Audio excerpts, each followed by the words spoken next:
Hey, what is going on, everybody? So there was one Packers player that had his best game since the 2019 season in this game for the Packers defense. Obviously, the defense played very, very poorly, but I think there is at least one positive to take a look at, and this guy is Preston Smith. So last season, we know Preston Smith basically took a dip down in performance from the 2019 season to the 2020 season.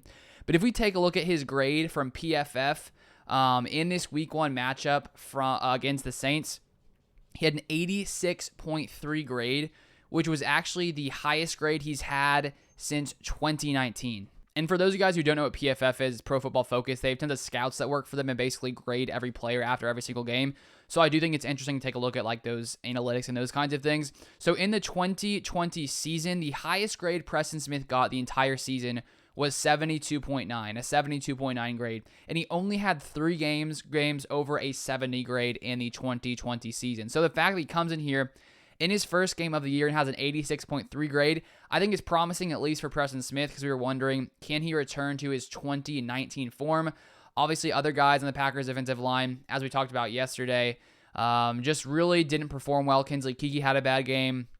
Dean Lowry, Tyler Lancaster, they got pretty much, manhandled by the Saints offensive line, and they were just able to run the ball at will, like 5 to 6 yards every single time. Obviously, too, Zadarius Smith has been dealing with a back injury. He only played in 18 snaps. I think Preston Smith had about 38 or 39 snaps.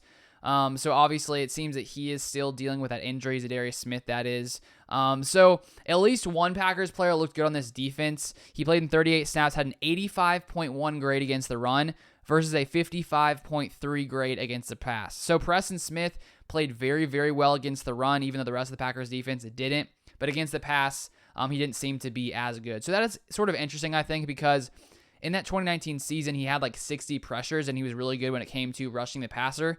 But here today, or at least in this past week, he was really, really good against the run. So we'll see if he can get back to, pressuring the quarterback a ton, getting lots of sacks, because he only had 1 pressure, which is fine, but no sacks. He had 5 tackles and 3 stops. So if, for this Packers defense, obviously the question is, can they rebound? I think it starts with the defensive line and their ability to, force some pressure, not allow the other team to just run all over them.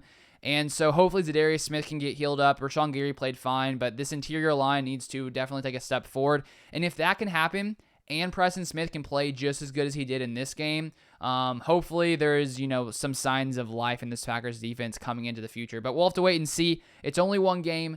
We'll have to wait and see what happens with this defense. But, we have a game against the Lions coming up on Monday Night Football. So, if we allowed the Lions to come in here and put up tons of points on us, that may make me be a little concerned. They did put up a lot of points in this last game, actually. I think the Lions, I need to take a look at the score real fast if I Google that, because I'm pretty sure they play the 49ers, but I think the Lions put up 33 points against a pretty solid 49ers team. So I don't know if the Lions can be taken lightly, even though, they're a team that seems to be rebuilding. They lost Matthew Stafford. But yeah, the Lions, Jared Goff went 38 for 57, 338 yards, and 3 touchdowns. So he played pretty well. And then, of course, they got Jamal Williams.